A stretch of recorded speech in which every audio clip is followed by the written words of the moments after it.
Sandali muna tayong manalangin. Panginoon, we somehow understand the gravity of this very moment. We know we are to preach the word without fear, but with faithfulness, with humility, with love, and most of all with the power of the Spirit. We have gathered here around this very purpose, and we now beseech you to answer our prayer. Give your word to us, O Lord. And we know that the scriptures are your very word. Even ang Old Testament, it speaks about Christ. May we always see Christ, because the temptation is not that we see Christ ng sobra sa mga pages na wala siya. But the more temptation sa amin is we fail to see Christ more sa mga bagay at moment and places. Dapat namin siya makita. And may it bring us, O Lord, to the power of the text na mag-minister ito ng kakaiba sa amin. Maging hammer, maging fire, but may it also be a sweet honey for our soul. For our wounds, it will become a balm. Para sa aming lahat mag-minister ito. We ask this in Jesus' name. Amen. Well, kahapon nagsimula ang simbang gabi sa buong Pilipinas at nanggaling ito of course sa Spanish na Misa de Gallo. Nagdadala ito ng mga blessing ayon sa popular Catholic theology. Ang popular Catholic theology is not necessarily the official Catholic theology ng Roman Catholic Church, but for many Filipinos, it has become a tradition, 9 days of Mass. At aminin man o hindi, umaasa na magkakaroon ng kakaibang blessing or merits ang mga nagsisimba. After all, the Roman Catholic Church is built around the belief ng merit theology. Well, nung kami ay bata at nagsisimba kami, dahil na't ako'y nag-aral sa isang Catholic high school, we believed it. Ang tanong ay, totoo ba ito? But as popular Catholics, we did it anyway, and we had some prayers. And to be honest, walang kasiguruhan na sinagot ng Diyos ang pangapanalangin na yon. You see, maraming mga Pilipino, they invest on these matters and they rely on that na thinking sila ay makakagain ng sagot, but the truth is, even yung kanilang mga paniniwala is something that they cannot rely upon. Thankfully, hindi ganito ang ating Diyos na sinasamba. Sa ating babasahin ngayon, there is a specific passage sa Genesis 18 verse 25 wherein we will be reminded on the character and the attribute of God, that He can be relied upon because He will always do what is just because He is the judge of all the earth. Buksan natin ang ating mga Biblia sa Genesis 18 verses 16 to 33. Let me read to you the inspired, the inerrant, infallible Word of God. Verse 16. Then the men set out from there, and they looked down toward Sodom. And Abram went with them to set them on their way. The Lord said, "Shall I hide from Abram what I am about to do? Seeing that Abraham shall surely become a great and mighty nation, and all the nations of the earth shall be blessed in him. For I have chosen him, that he may command his children and his household after him to keep the way of the Lord by doing righteousness and justice, so that the Lord may bring to Abram what he has promised him." Then the Lord said, "Because the outcry against Sodom and Gomorrah is great, and their sin is very grave, I will go down to see whether they have done altogether according to the outcry that has come to me. And if not, I will know." Verse 22. So the men turned from there, and went toward Sodom, but Abram still stood before the Lord. Then Abram drew near and said, "Will you indeed sweep away the righteous with the wicked? Suppose there are 50 righteous within the city. Will you then sweep away the place and not spare it for the 50 righteous who are in it? Far be it from you to do such a thing, to put the righteous to death with the wicked, so that the righteous fare as the wicked. Far be that from you. Shall not the judge of all the earth do what is just?" And the Lord said, "If I find at Sodom 50 righteous in the city, I will spare the whole place for their sake." Abram answered and said, "Behold, I have undertaken to speak to the Lord. I am but dust and ashes. Suppose 5 of the 50 righteous are lacking. Will you destroy the whole city for lack of 5? And he said, "I will not destroy it if I find 45 there." Again he spoke to him and said, "Suppose 40 are found there." He answered, "For the sake of 40, I will not do it." Then he said, "Oh, let not the Lord be angry, and I will speak. Suppose 30 are found there." He answered, "I will not do it if I find 30 there." And he said, "Behold, I have undertaken to speak to the Lord. Suppose 20 are found there." He answered, "For the sake of 20, I will not destroy it." Then he said, "Oh, let not the Lord be angry, and I will speak again but this once. Suppose 10 are found there." He answered, "For the sake of 10, I will not destroy it." And the Lord went his way when he had finished speaking to Abram, and Abram returned to his place. Well, ang ating binasa ay magkasama, Genesis 18 at 19, they ought to be read together. At sinimulan ito sa verse 1 pa lang, that the Lord appeared to Abram. Pinag-aralan natin to nung nakaraan, na ito ang magiging magandang title at summary ng buong chapter na nagpakita ang Diyos. At ibig sabihin ay may personal na visit ang Diyos kay Abram. We called it theophany. But instead of smoking firepot and flaming torch na makita natin sa Genesis 15, makita natin dito yung theophany, it is in the form of man. At nakakita natin sa mga nakaraan sa passage na Genesis 18:1 to 15, na ang Diyos, yung kanyang promises to His people may sound difficult and impossible to them, but not for Him. Dito natin nakitang pinalitan yung pangalan na yung si Abram naging Abraham, si Sarai naging Sarah, nagkaroon na rin ng pangalan yung magiging anak nila, si Isaac. So in other words, nakita natin yung fulfillment ngayon mangyayari. And that may be difficult para sa katulad ni Abram at kay Sarai dahil may edad na sila. That was the reason bakit si Sarai ay napatawa sa kanyang narinig, pero nirebuke siya ng Panginoon. Pinapakita that there is nothing too hard for the Lord. That is the very first part ng chapter 18. Another question is to be found sa second part ng chapter 18. Ang sabi doon sa question, "Shall not the judge of all the earth do what is just?" So gusto ko na makita natin itong dalawang question na ito as summaries of the whole chapter. Well, dito sa ating passage, biglang nagkaroon ng kakaibang timpla mula sa narrative, biglang mula kay Abram na bunta ngayon ng focus sa Sodom at Gomorrah at kay Lot at sa kanyang family. Well, this passage can be considered as one of those digressions in the main narratives of Genesis. Di ba alam natin sa Genesis, may digression na ginagawa yung author mula sa kwento niya, ini-insert niya yung stories of judgments.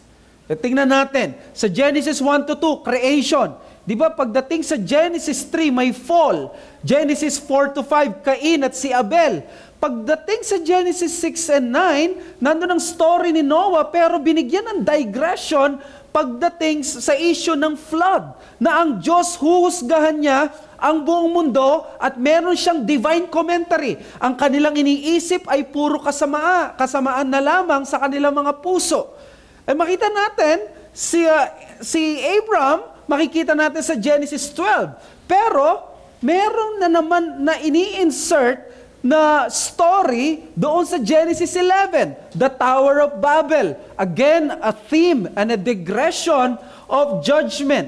Bakit kaya ganito? Dito naman, Sodom at Gomorrah. From time to time, ini-insert ng author ng Genesis ang divine commentary about sa kalagayan ng tao in terms of their sin and wickedness before the holy nature of God. In other words, habang kinukwento yung Genesis, time to time, nire-remind tayo ng Diyos. Teka, kailangan kong husgahan periodically ang kasalanan. Habang nag-unfold ang history, hindi ako natutulog bilang Diyos. Ako ay nakatingin sa kasalanan ng mga tao. Habang ako ay nagsasaboy ng biyaya at mercies. Habang ako ay nagmi-minister by fulfilling my promises to these undeserving people, God is reminding us sa pagtuturo niya sa atin about the flood, about Babel, at ngayon naman after some 7 or 8 chapters, Sodom and Gomorrah, He is reminding us, wag puro makita ninyo ay mga positibo, tignan nyo rin that there is an existing sinfulness sa mundo na nagpapasama dito. God reminds us that His justice is not sleeping and it is necessary para ma-preserve ang order in this created world. Isipin nyo kung hindi nagkaroon ng flood, mas lalong lalala ang kalagayan ng mundo. Kung hindi nagkaroon ng confusion sa language sa Tower of Babel, baka nagrebelde sila lalo sa Diyos.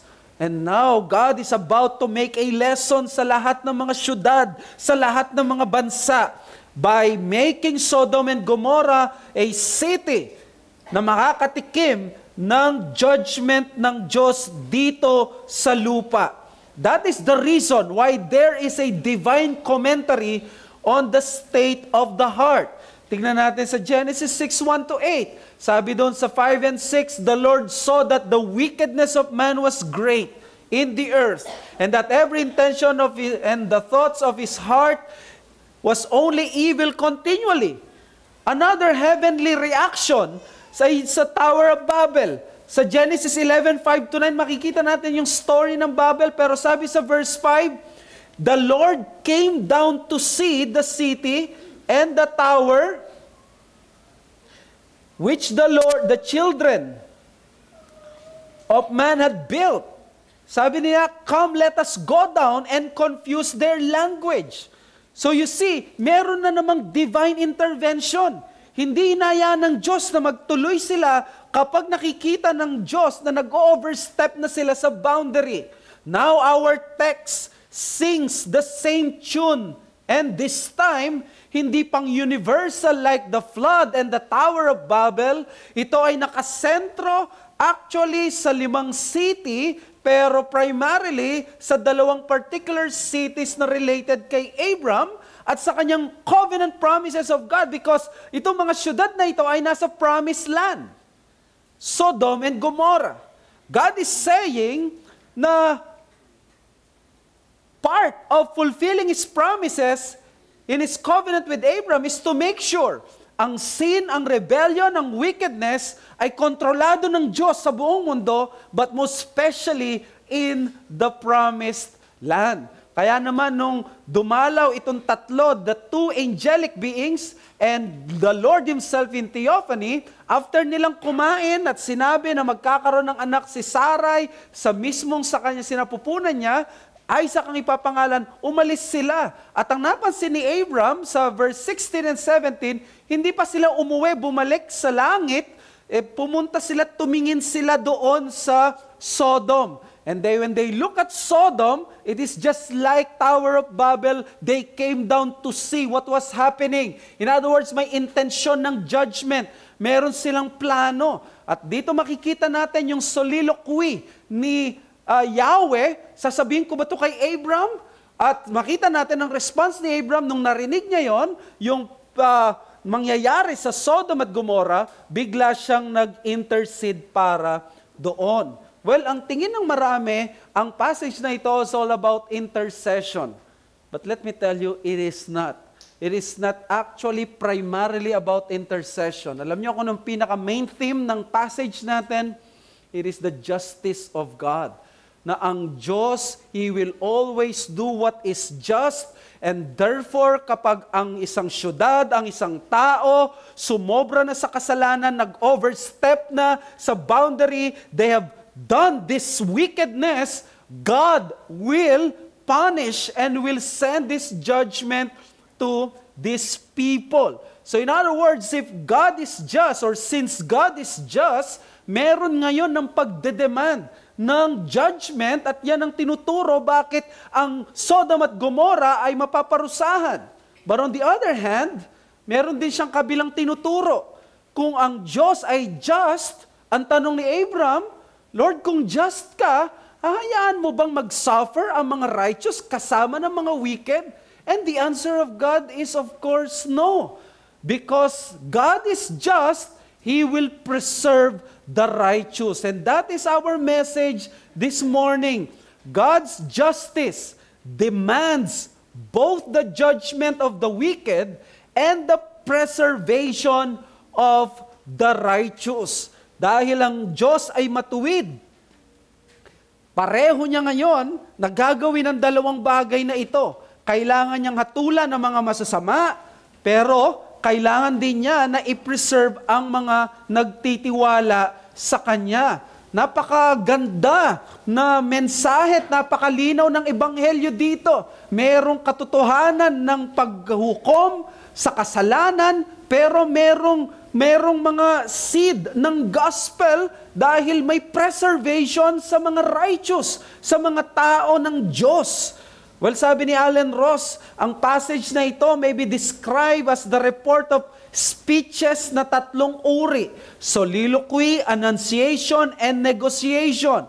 Di ba, meron soliloquy si Yahweh. Sasabihin ko ba ito kay Abram? And then, i-announce niya kay Abram na ganito na ang kasalanan ng Sodom at Gomorrah. And then, biglang magkakaroon ng negotiation. Look at this, people. Tanong siguro ng iba, bakit kailangan yung pag-pray at i-intercede ni Abram ang mga taga Sodom at Gomorrah? Ang sasabihin ninyo is para kay Lot, di ba? It's more than that. Naalala nyo ba si Abram? Kung anong ginawa niya para sa mga syudad na ito? Sino ang nagligtas mula sa company ni Chedorlaomer? Yung mga mananakop doon sa mga northeastern cities like Sodom and Gomorrah? It was Abram.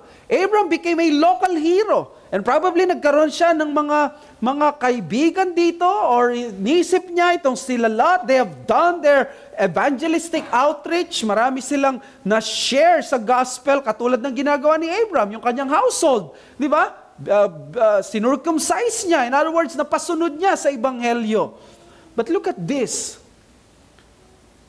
Ang Sodom at Gomorrah, they were saved from the slavery of the northeastern kings. Yet they could not save themselves from their own selves.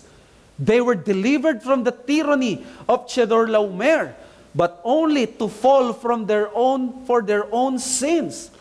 Ito yung story ng fallen man.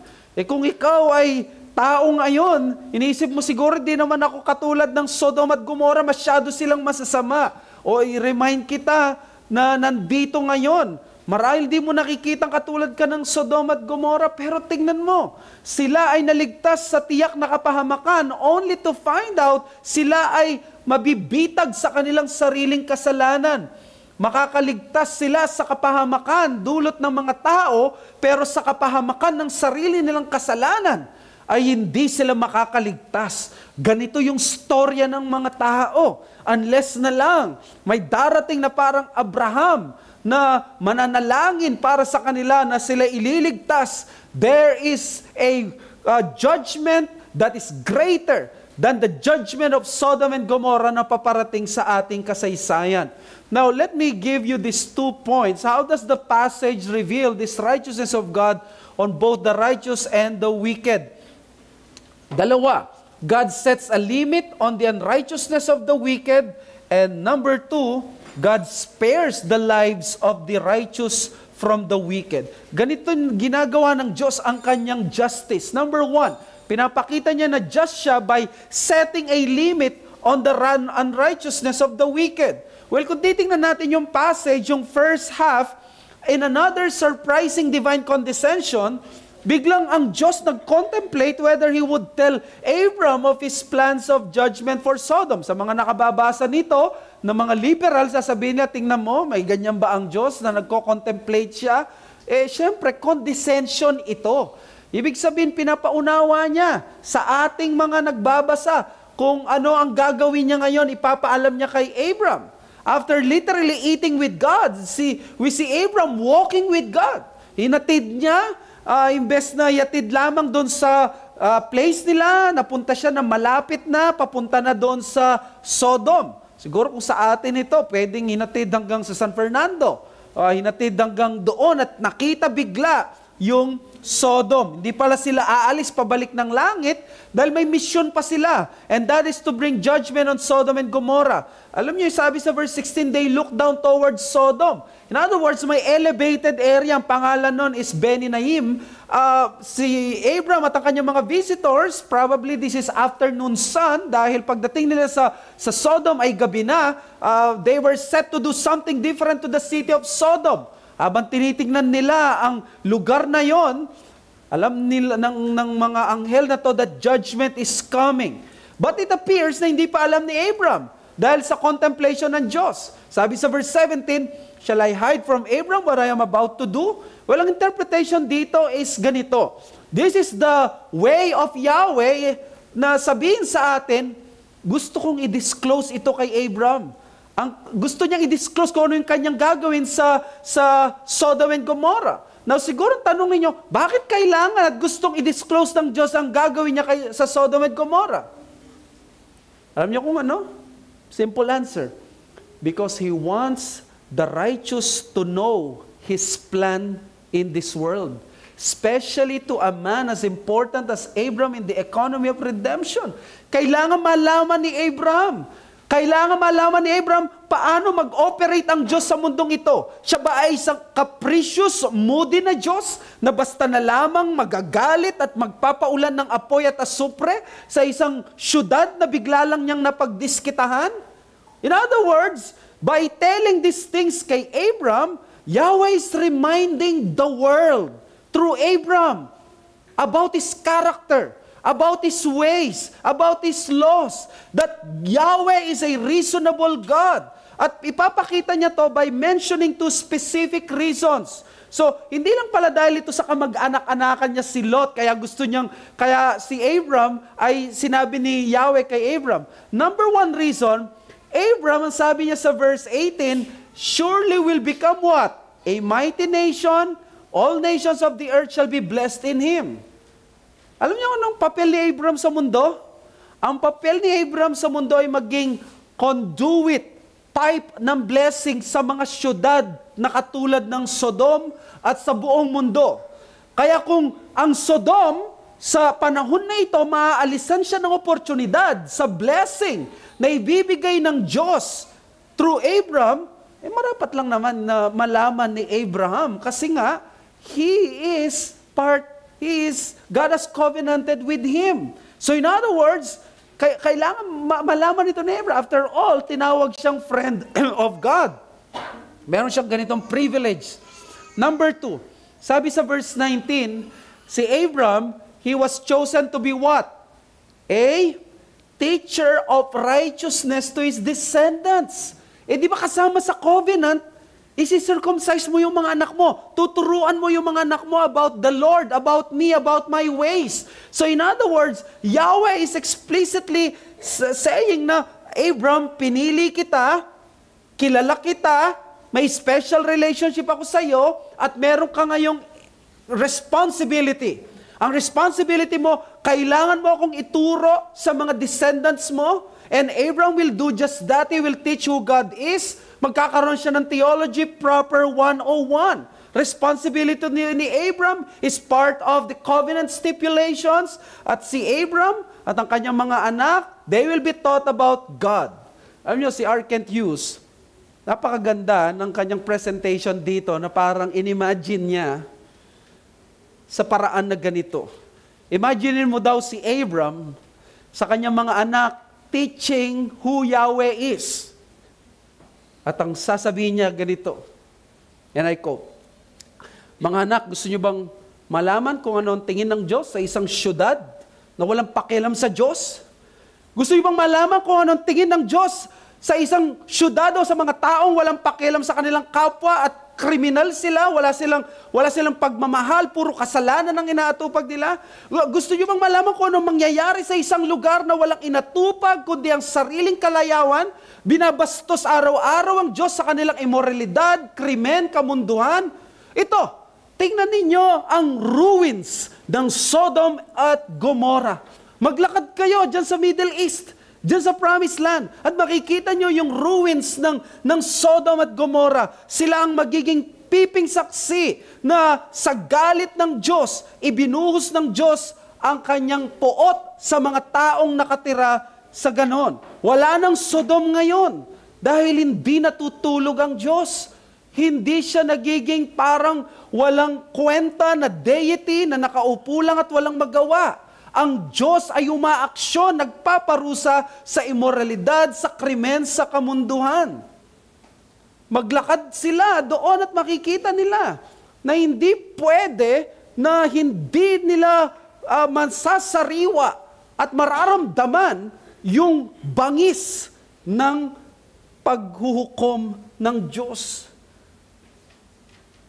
Sinasabi dito ni Yahweh, ituturo ito ni Abraham.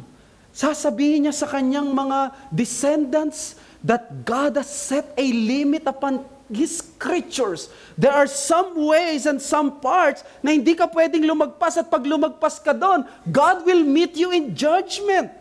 Nakakatakot ito. Because in chapter 19 verse 24, ang sabi ng Bible, then the Lord rained on Sodom and Gomorrah sulfur and fire from the Lord out of heaven. Hindi ba't parang masyadong malupit ang Diyos dito sa ginawa niya? Ano nga ba ang title natin? Shall not the judge of all the earth do what is just? In other words, hindi siya nagiging malupit. Ang sinasabi na dito ni Yahweh, tama lang ang gagawin ko. At ano makikita niyo sa verse 20? Sodom and Gomorrah were described in two ways. Number one, sabi nila, outcry in Sodom is great. And number two, their sin is very grave. That is rampant depravity. Ito yung syudad na talagang wala nang pakialam sa moral law ng Diyos. Walang Ten Commandments dito. Dito walang pakialaman. Makikita ninyo nga. Diba? May nagustuhan sila na bisita ng ibang tao. Gusto nila na sa mapagsamantalahan. They break in doon sa tahanan ni Lot sa Genesis 19. These are the kind of people na walang pakialam. Ang rules ay hawak nila. Ang law ay nasa kanila. They are the people who say, my world, my rules. Sila yung nagsasabi, I deserve this. Wala akong pakialam. Sa mga tao, gagawin ko yung gusto ko. In 1821, sabi niya, I will go down to see whether they have done all together. Again, sabi ng mga liberal, tingnan nyo, hindi naman talaga galing to sa Diyos. Pwede ba ang Diyos titignan niya? Di ba niya alam? Yun nga, condescension, para ipakita, katulad ng Babel, nag-survey ang Diyos, para ipakita sa lahat, uy, hindi pala bara-bara na nagdesisyon ng Diyos. Ipapakita niya kay Abram, mineasure ko ang Sodom at Gomorrah, tiningnan ko. Tinignan ko kung talagang nagkasala sila. Hindi ako basta papatay ng tao. Sisiguruhin ko na tama ang aking obserbasyon, ang aking pagme-measure sa kanila, at katulad sa Daniel, sila ay natagpuang kulang or nasumpungang kulang. So in other words, kung sa paanong sa Babel ay confounded language ang result, na na-dismantle ang kanilang buong city with their kasama kanilang success, ganun din sa Sodom and Gomorrah. God will destroy their cities. May essence ito ng completeness ang kanilang iniquity. Ang sabi niya, their outcry is great. Ang ibig sabihin, parang kompleto na. Naalala nyo na ang mga Israel, sabi ni Yahweh kay Abram, pupuntahin sa Egypt, mapaparusahan sila, pero 400 years kasi hintayin daw mahinog yung iniquity ng mga Amorites. Hintayin muna yung galit ng Diyos mapuno. Alam niyo ba, ginamit ni Yahweh dito yung word na yun na complete? In other words, sa Sodom, hindi mo na kailangang maghintay ng 400 years. Napuno na ng Sodom. Ang galit, ang puot ng Diyos to the point na expired na sila. Na ang Diyos kailangan na niyang mangialam, bumaba at parusahan sila. Nasagad na ang Diyos sa kanila. Sabi ni Henry Morris, he no doubt did this for appearance sake, that men might know directly that God had actually seen the full situation before He acted in judgment. In other words, ina-assure ni Yahweh si Abram ng kanyang judgment 100% clean, 100% just at righteous because it is based on accurate information and comprehensive understanding, hindi sa pamamagitan ng marites lang or ng misinformation or gossip. And that is the point.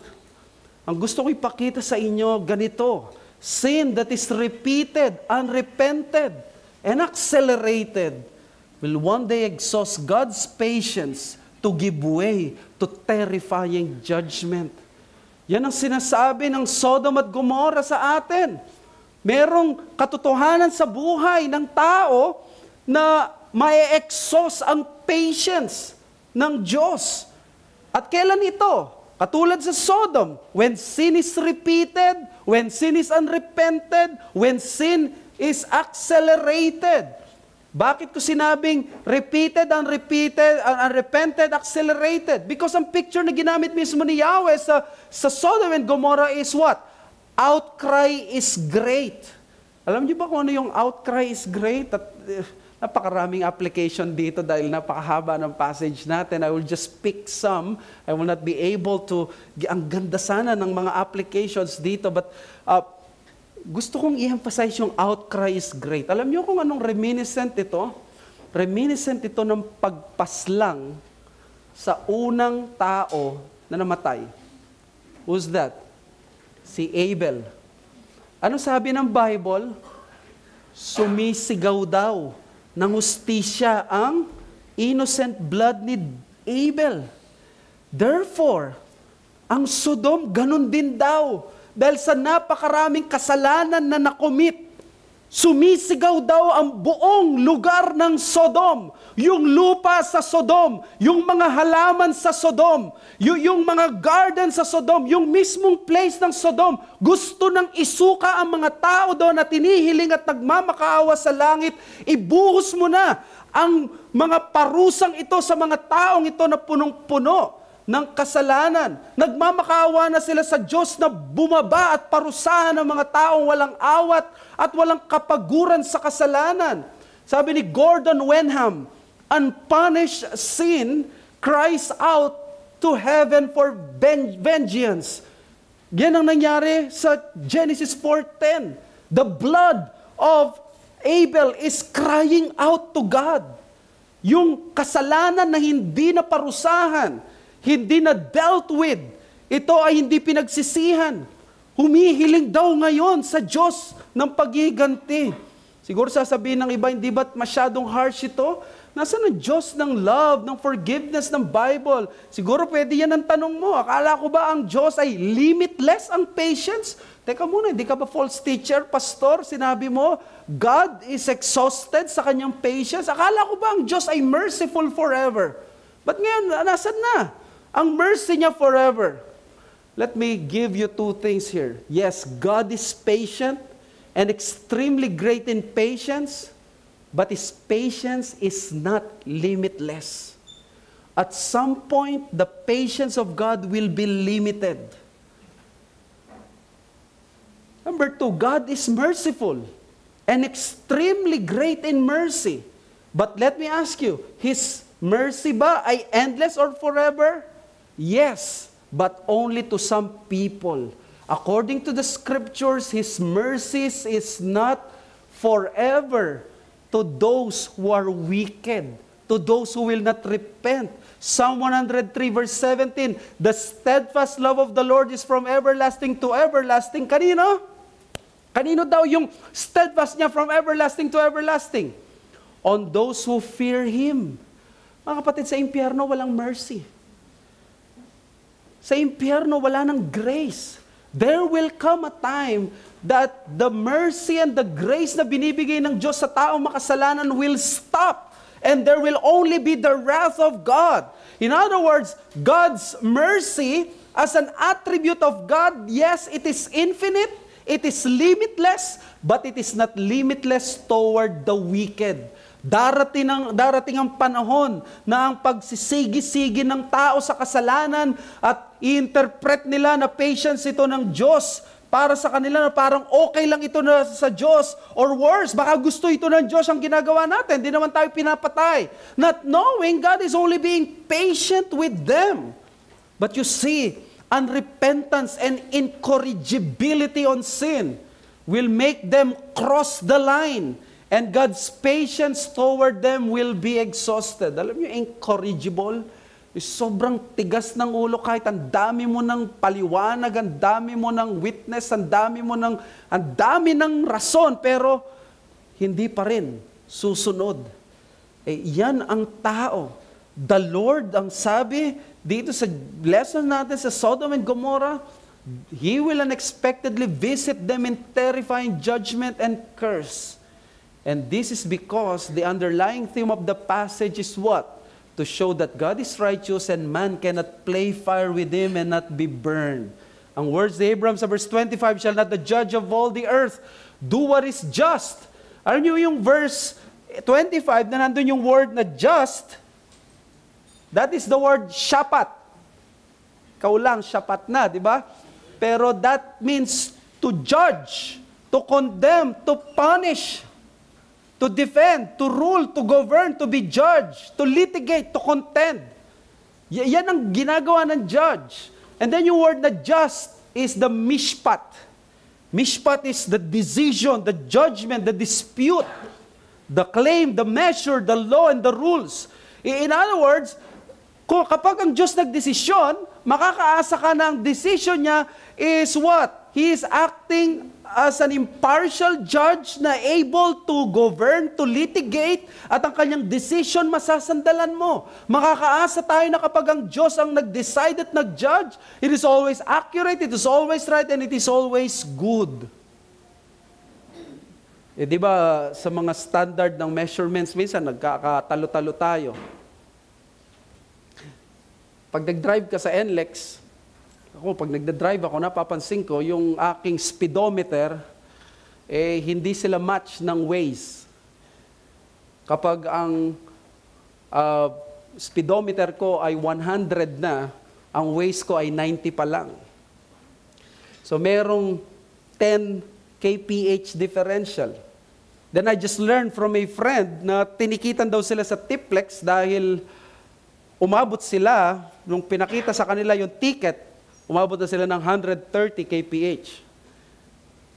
Ay, bilis nyo naman, sabi ko. Actually, pastor, doon sa speedometer namin, 150 na.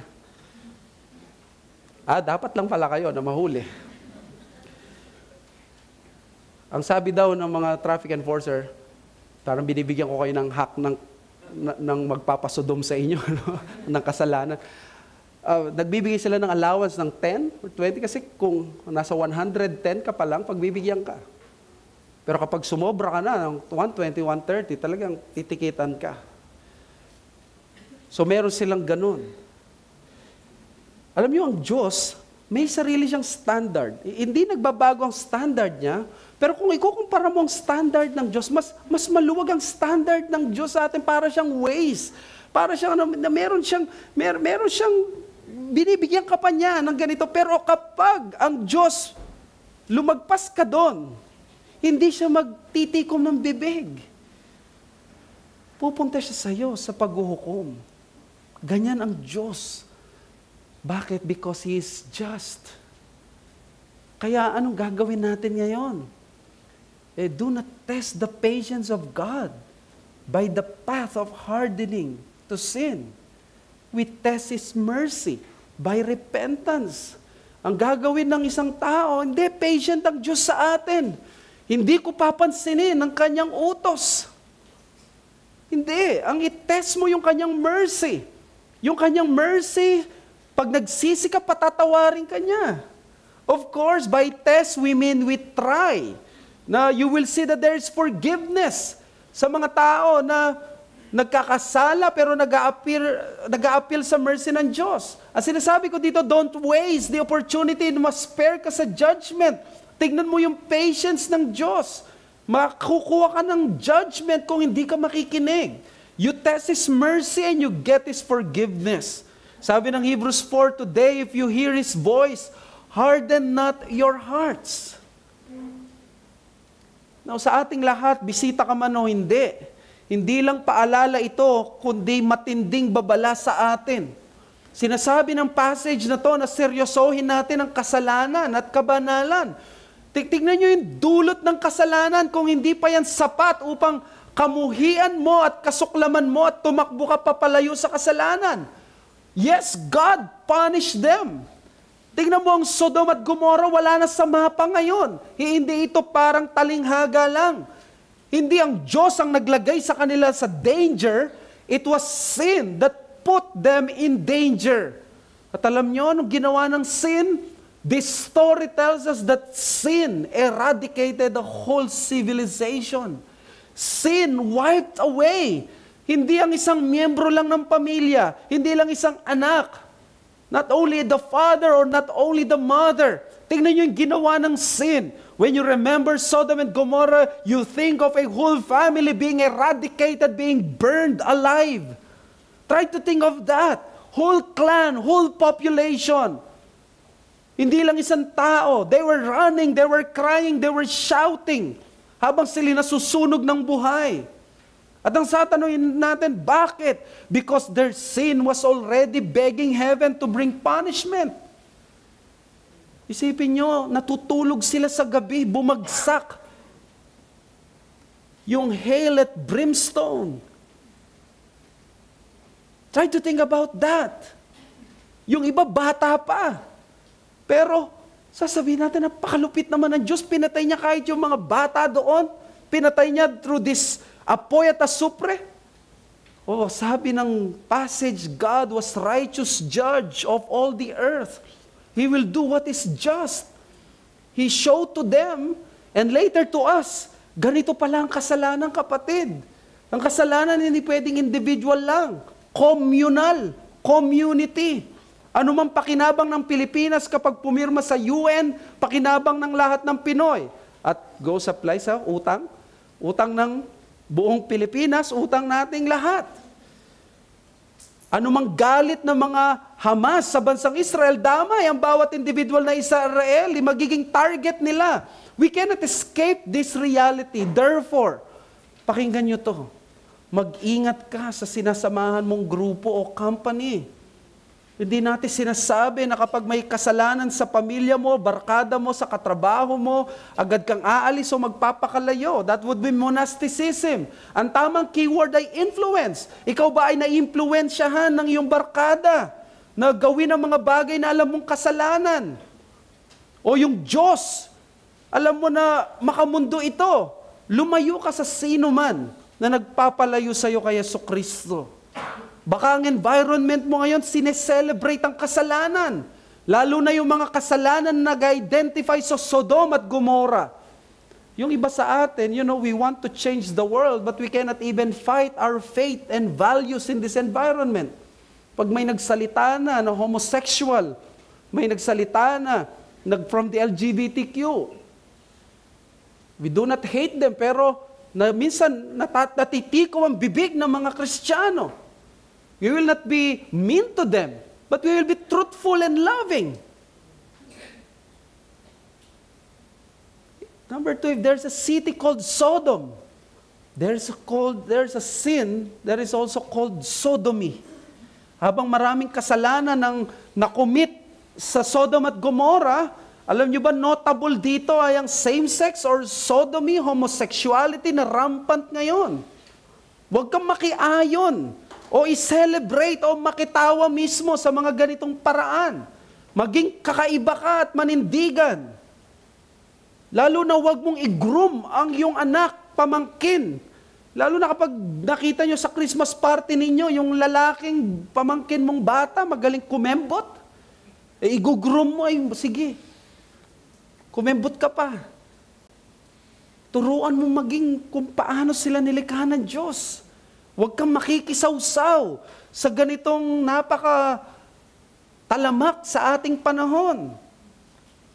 Sa amin, meron akong rule. Bawal panoorin ang isang particular na taong ito na nag-show sa isang noontime show.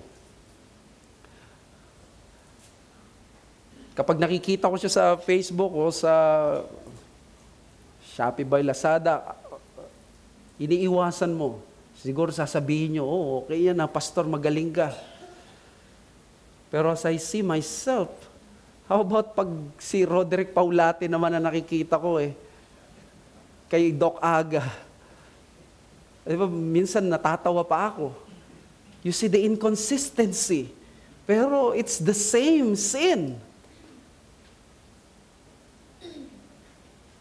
Yan ang Sodom at Gomorrah.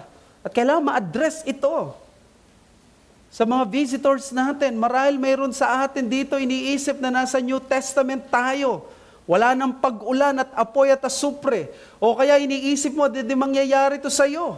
Dahil special ka sa Diyos at hindi ka naman ganong katindi sa kasalanan. Alam mo, wala rin naman nag-iisip sa Sodom at Gomorrah na ganyan sila. In fact, ang ganyang litanya ay patunay na hindi mo naintindihan ang atraso mo sa Diyos. Kaya nga pinadala ng Diyos ang anak niya dahil hindi nagtatangi ang Diyos.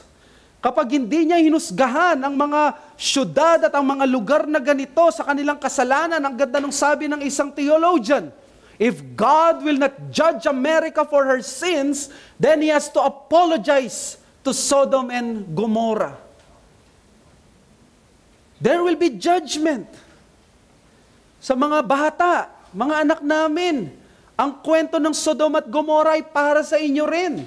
Dahil makasalanan din kayo. Anak ka ba ng pastor, anak ka ng diakono, anak ka ng miyembro, bisita ka dito, kung ikaw ay bata, makinig ka. Ikaw ay katulad ng mga taga Sodom at Gomorrah, except na mas mapalad ka, dahil nasa church ka at naririnig mo ngayon ay ang mga taong kabaligtaran ng Sodom at Gomorrah. Ang Sodom at Gomorrah ay pagre-rebelde sa Diyos at pagsunod sa kanilang hilig at gusto. Di ba yan ang nasa puso mo? Gusto mong pagbigyan ng hilig mo. Ang Sodom at Gomorrah ay kayo, pag tumanda, pero dahil sa elemento ng biyaya ng Diyos, iniingatan ka niya at pinatitigil ka niya at ayaw kanyang maging katulad ng mga taga Sodom at Gomorrah. Pinipigilan kanyang pumunta sa direksyon na yon. Kaya ngayon pa lang, kung ikaw ay bata dito, i-reject mo ang prinsipyo at pamumuhay ng mga taga Sodom at Gomorrah. At alam mo, ang tanging makakapagligtas sa iyo, kahit bata ka, ay ang makabago, hindi ang magkaroon ka ng another place na hahangaan mo, kundi isang tao na nilabanan ang pamumuhay ng Sodom at Gomorrah, si Jesucristo. Maraming bata noon sa Sodom at Gomorrah na kasamang namatay ng kanilang mga magulang dahil di sila naturuan ng kanilang magulang about sa righteousness ng Diyos na nagliligtas. Kasama sila sa mga makasalanan na pinarusahan ng Diyos. Pero kung ikaw ay bata ngayon, di ka ba nagpapasalamat? Umuuwi ka sa isang lugar na hindi Sodom at Gomorrah ang pangalan. Pansinin nyo, kids. Umuwi kayo, tingnan nyo yung address nyo. Tingnan nyo lang sa mga Shopee at Lazada ng magulang nyo. Wala nakalagay, 345 Sodom Street. Mapalad kayo. Nasa iglesia kayo at naririnig nyo ang salita ng Diyos. Tapos pag linggo, wala ka sa paligid ng Sodom at Gomorrah na nagtuturo ng kasalanan. Nasa church ka at si Kristo ang tinuturo. Sulitin mo ito, anak. Nagmamakaawa kaming mga magulang. Sampalatayanan mo ang ebanghelyo na tatalo sa pamumuhay ng Sodom at Gomorrah. Darating ang araw, mawawala ka sa tahanan ng iyong magulang. Magde-decide ka kung ang susundin mo ay ang salita na narinig mo sa pulpito o ang mga artista na kung ano-anong pamumuhay nila. Sa mga miyembro at sa lahat, gusto kong sabihin ito sa inyo. May kasalanan ka bang tinatago? May kasalanan kang pinapakain? May kasalanan kang pinapataba? May kasalanan kang inuulit-ulit, pinapalala, pinaparami, kasalanan na ninanais mong isagad hanggang makuha mo ang lahat ng unholy pleasures na ipinangako ng dyablo sa iyo dito? Kung napakarami mo ng kasalanan na binubuhay at hindi mo pinapatay, at hindi mo pinagsisisihan, at napakarami na niyang bunga na naidudulot sa buhay mo, nakikita mo ito sa mga relationships mo, nakikita mo na ito sa kalusugan mo, nakikita mo na ito sa discipline mo, nakikita mo na ito sa spiritual life mo, nakikita mo na ito sa church life mo, may kasalanan kang inaalagaan pero hindi mo gustong takbuhan.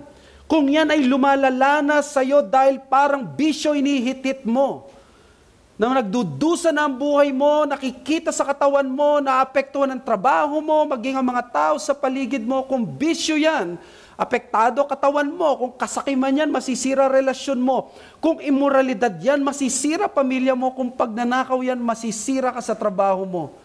Obserbahan mo sarili mo kung palala ka ng palala. Gamitin ko ang nangyaring outcry sa Sodom. Di mo ba naririnig na sumisigaw na ang bahay mo na saksi sa marami mong kasalanan? Sumisigaw na siya. Humihiyaw na ang kwarto mo sa palagian nitong nakikitang pagpapakasasa mo sa kasalanan. Imagine mo ang workplace mo, nagmamakaawa siya sa kalangitan na ibagsak na ang parusa sa iyo dahil sa bigat na dinadala mo at kinokontribute mo na kasalanan sa kumpanya at panloloko at pandaraya. Ang mga lugar na kung saan sinisagawa mo ang karumaldumal at ang iyong kahibangan, ang iyong kasalanan. Ang mga lugar na to, isipin mo parang Sodom na nananalangin, they're crying out to God. Lord, ipadala mo na, nabibigatan na kami. Para ng Romans 8, nag-groan na ang lupa dahil sa bigat ng kasalanan na nararanasan at naapektuhan siya. For sure, hindi literal na dumadaing at sumisigaw ang mga lugar. Pero ang mensahe dito, kapag ikaw ay isang tao ng kontribusyon mo, ay puro kasalanan. Alam mo bang isinusuka ka ng lugar na yan? Nananalangin ang lugar na sana bumagsak sa iyo ang kaparusahan na nagpopollute sa lugar na yan, sa bundong ito, katulad ng Sodom. Gusto ng mga yan na magiganti na ang Diyos sa iyo. Pero syempre, hindi bumabagsak. At alam natin ang dahilan. Dalawang bagay. Una, hindi bumabagsak sa iyo ang mga bagay, ang parusa ng Diyos. Dahil baka binagsak na yan minsan magpakailanman doon sa naging tagapagligtas mo. Wala kang pagkakaiba sa unbeliever. Katulad sa trabaho, nagkakasala ka. Katulad sa pamilya mo, nagkakasala ka. Katulad ng unbeliever, kung nasan ka man, nagkakasala ka. Nagmamaneho ka, nagkakasala ka. Gusto mo bang kunin ang lisensya ng nakaaway mo? Baka hindi na yan darating sa'yo dahil meron ng sumalo sa puot na sa sumpa na dapat ibagsak sa'yo. May tagapagligtas na dun sa krus, ang inosenteng si Jesucristo na minsan hindi kailanman ginalit ang lupa, hindi humiyaw ang paligid niya para parusahan siya, Pero ang ginawa niya, inako niyang lahat ng atraso mo sa Diyos. Ang kanyang buhay na banal at perpekto ay naibilang sa iyo. At sa krus niya tinanggap mula sa Diyos ang judgment ng Diyos sa lahat ng kasalanan mo.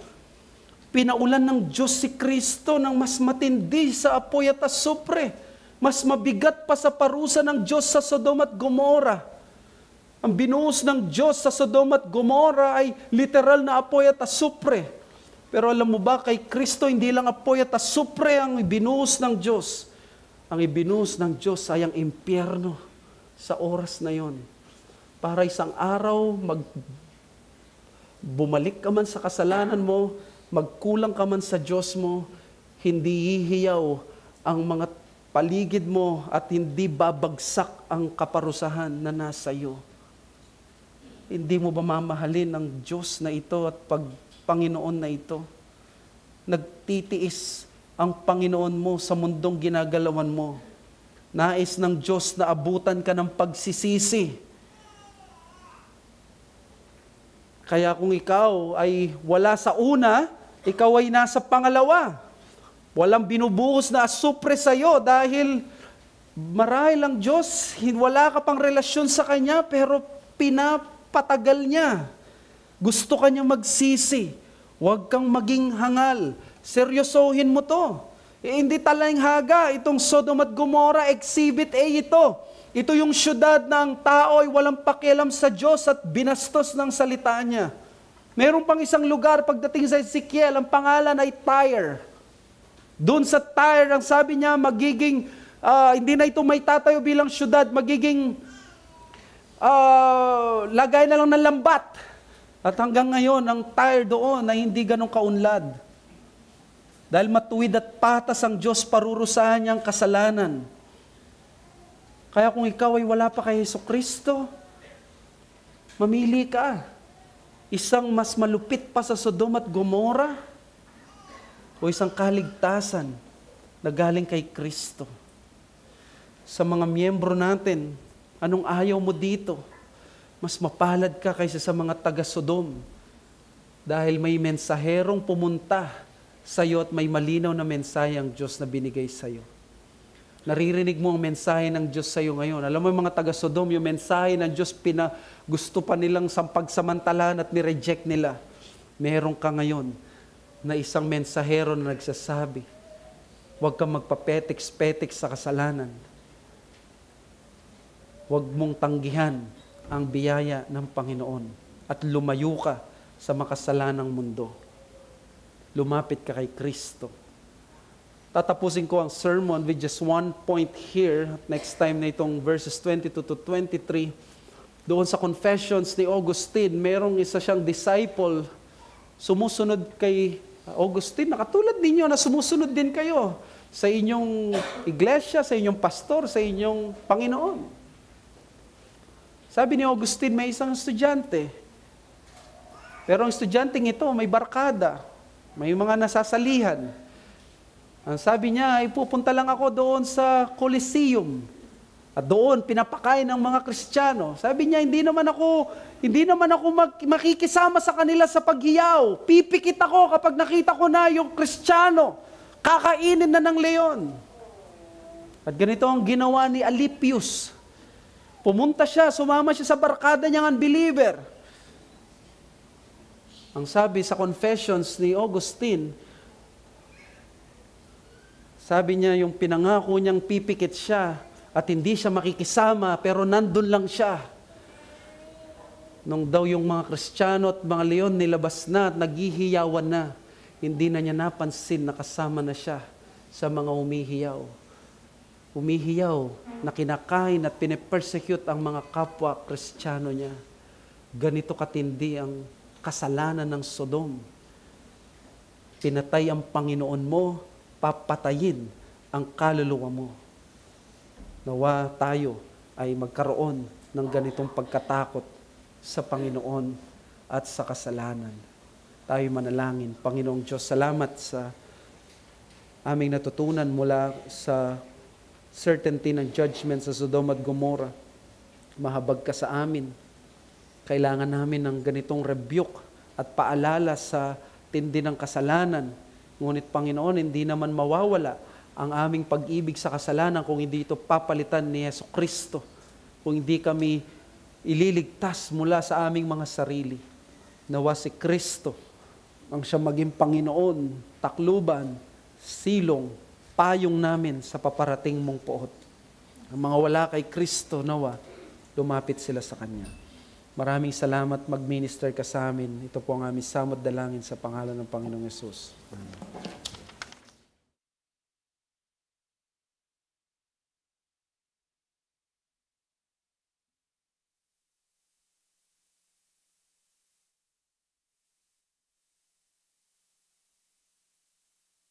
To sing His mercy is more.